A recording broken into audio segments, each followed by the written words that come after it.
YCP నేత మాజీ మంత్రి కాకాని గోవర్ధన్ రెడ్డిపై కేసు నమోదైంది. నెల్లూరు జిల్లా పొదలకూరు మండలంలోని రుస్తు మైన్స్ లో అక్రమంగా క్వాజ్ ఖనిజం కొల్లగొట్టిన కేసులో మాజీ మంత్రి కాకాని గోవర్ధన్ రెడ్డిపై కేసు నమోదు చేశారు. ఈ కేసులో కాకానిని A4 గా చేర్చారు.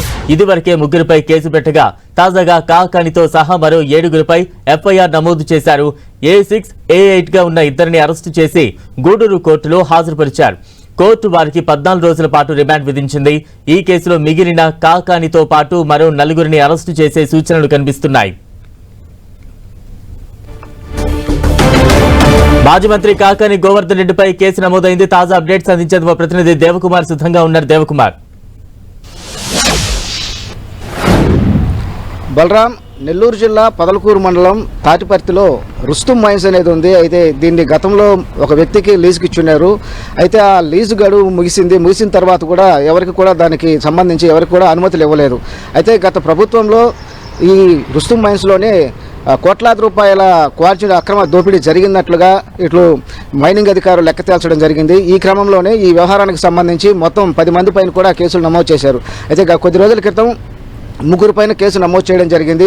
పేర్నాటి శ్యాంప్రసాద్ రెడ్డి, అదేవిధంగా వాకాటి శ్రీనివాసులు, వాకాటి శివారెడ్డి వీళ్ళ మీద కేసు నమోదు చేయడం జరిగింది. దీంతో వాళ్ళు ముందస్తుగానే హైకోర్టుకు వెళ్ళి వాళ్ళు ముందస్తు బెయిల్ పొందడం జరిగింది. అయితే ఆ తర్వాత నిన్న మరి కొందరిపైన అంటే 7గురి పైన కేసు నమోదు చేశారు. వాళ్ళు మాజీ మంత్రి కాకాని గోవర్ధన్ రెడ్డి ఒకరు. అతన్ని ఈ కేసులో A4 గా చేర్చడం జరిగింది. అయితే ఈ అక్రమ మైనింగ్ ఏదైతే జరిగిందో అది మొత్తం కూడా సుమారుగా 250 కోట్ల రూపాయలుగా ఉన్నట్లు కూడా మైనింగ్ అధికారులు లెక్కలు తేల్చడం జరిగింది. ఈ క్రమంలోనే ఈ అక్రమ మైనింగ్ వెనుక కాకాని గోవర్ధన్ రెడ్డి ఉన్నట్లుగా, ఆయన హస్తం ఉన్నట్లుగా అనేక ఆరోపణలు కూడా వెల్లువెత్తడం జరిగింది. అదేవిధంగా ఎవరైతే కొందరిని ఇప్పటికే అదుపులో తీసుకున్నా వాళ్ళని విచారించిన క్రమంలో ఈ పేరు కూడా వెలుగులోకి వచ్చినట్లుగా తెలుస్తుంది. ఈ క్రమంలోనే ఆయన పేరు కూడా కేసులో నమోదు చేయడం జరిగింది. ఆయన A4 గా చేర్చడం జరిగింది. అయితే గతంలో ఈ అక్రమ మైనింగ్ జరిగేటప్పుడు ఇక్కడ టీడీపీ నాయకులు ఎవరైతే ఉన్నారో అప్పటి పొలిట్ బ్యూరో సభ్యులు ప్రస్తుతం ఉన్న సర్వేపల్లి ఎమ్మెల్యే సోమిరెడ్డి చంద్రమోహన్ రెడ్డి, అలాగే నెల్లూరు రూరల్ ఎమ్మెల్యే కోటంరెడ్డి శ్రీధర్ రెడ్డి, అలాగే అక్కడున్న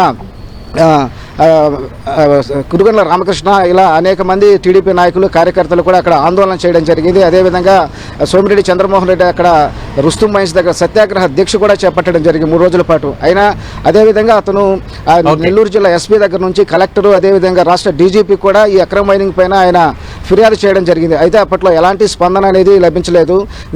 కనీసం అక్కడ ఆయన ఏదైతే సత్యాగ్రహ దీక్ష చేస్తున్నారో ఆ సమయంలో ఈవెన్ అటు హిజ్రాలు కూడా వచ్చి ఆయన సత్యాగ్రహ దీక్షను అడ్డుకునే ప్రయత్నం కూడా జరగడం జరిగింది. అయితే ఇలాంటి సందర్భాలన్నీ కూడా జరిగాయి. అయితే ఈ క్రమంలో ఇక్కడ న్యాయం జరగదని చెప్పేసి ఏదైతే సోమిరెడ్డి చంద్రమోహన్ రెడ్డి ఉన్నారో ఆయన కేంద్ర మైనింగ్ శాఖ కూడా ఆయన ఫిర్యాదు చేయడం జరిగింది. అదేవిధంగా అటు ఈ క్రమంలోనే మైనింగ్ అధికారులు కూడా దీనిపైన విచారణ చేపట్టారు. అదేవిధంగా దీనికి తోడు రాష్ట్రంలో అధికారం కూడా మారడంతో పాటు టీడీపీ ప్రభుత్వం అధికారంలో రావడంతో ఈ వ్యవహారం అంతా కూడా మళ్ళీ తెర మీదకి వచ్చింది. ఈ క్రమంలో ఈ కేసు పైన మైనింగ్ అధికారులు స్పీడ్ పెంచారు. మొత్తానికి మైనింగ్ అధికారులు పూర్తిగా స్పందించి ఎంతవరకు అక్కడ అక్రమ మైనింగ్ జరిగింది దాని అంతా కూడా విషయాలను నిగ్గు తేల్చారు. సుమారుగా 250 కోట్ల రూపాయలు అక్రమ మైనింగ్ జరిగినట్లుగా నిగ్గు తేల్చి ఈ క్రమంలోనే ఈ కేసును మళ్ళీ స్పీడ్ పెంచి దీంట్లో ఈ రోజు నిన్న 7గురితో పాటు 7 మంది పైన పోలీసులు కేసు నమోదు చేశారు. అందులో కాకాని గోవర్ధన్ రెడ్డి ఒకరు. ఆయన్ని A4 గా చేర్చడం జరిగింది. దీనిపైన